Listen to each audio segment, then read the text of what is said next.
Have you ever wondered what it'd be like to work as hard as you possibly can and still not be able to provide for your family?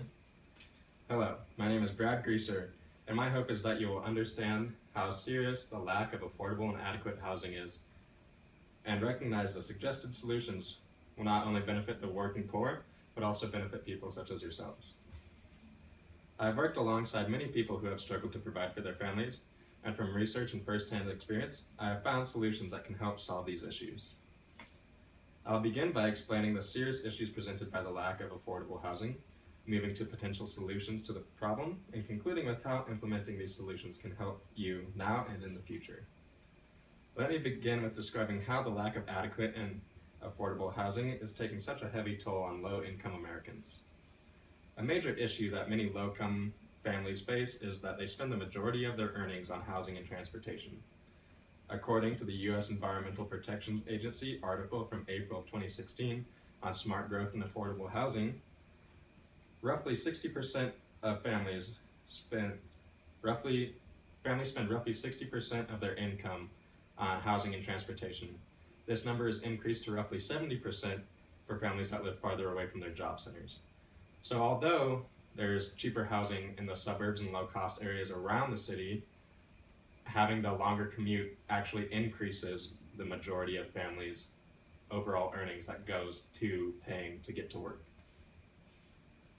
Alan Greenblatt, the author of the February 20th of 2015 article, Gentrification, Are the Young and Wealthy Displacing the Urban Poor?, examines that newcomers are making real estate prices soar, sparking concern that people with less means are being forced out to low-cost suburb areas. The problem with this is that the low-cost suburb areas have less jobs for people in the blue-collar, lower, less skilled positions, and also they have less social services for these people. This is because of the factor of supply and demand.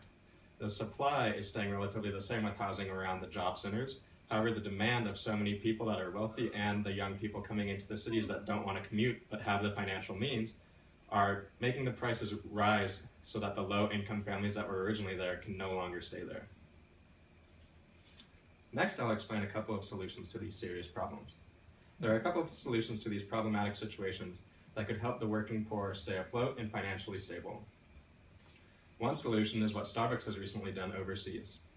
Amanda Ripley's article from February 3rd of 2016, entitled Starbucks the Benevolent, Ripley states that Starbucks started giving full-time employees in China housing allowance benefits.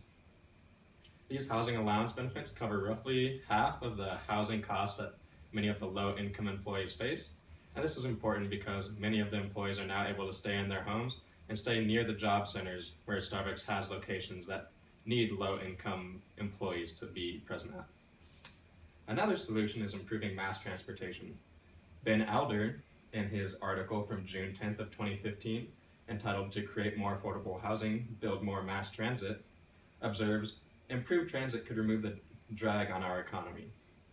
People with high wages pay most of their wages to higher housing costs. This issue is very prevalent, and many people that have a lot of costs from commuting and from housing struggle with not being able to save very much money because of all these transportation and housing expenses. Lastly, I'll explain how these solutions can benefit you. Solutions of paying employee housing allowances and improving mass transportation keep people more financially sound and allow them to boost our economy by reinvesting back into our society. Housing allowance benefits include staying in your current house and you save more so you invest more. This is a benefit to both the people who get to stay in their homes and stay near their jobs, and also it's a benefit to the economy because people are having more money that they're investing back into the economy, which helps everyone as a whole in the society. Mass transit benefits include saving money and saving time because of less traffic. You save money because you're paying for a commuter pass, and that's a very flat rate that's pretty reasonable for most people. And also you save time because there's less traffic by having more people take public transportation in and out of work in the busy city centers. Clearly, there is a major problem with a lack of adequate, affordable housing, and with the benefits from potential solutions, the problems could be fixed in a quick and efficient manner. I began by explaining how the lack of adequate, affordable housing has been affecting Americans, moving to the potential solutions to the problem, and concluding with the benefits.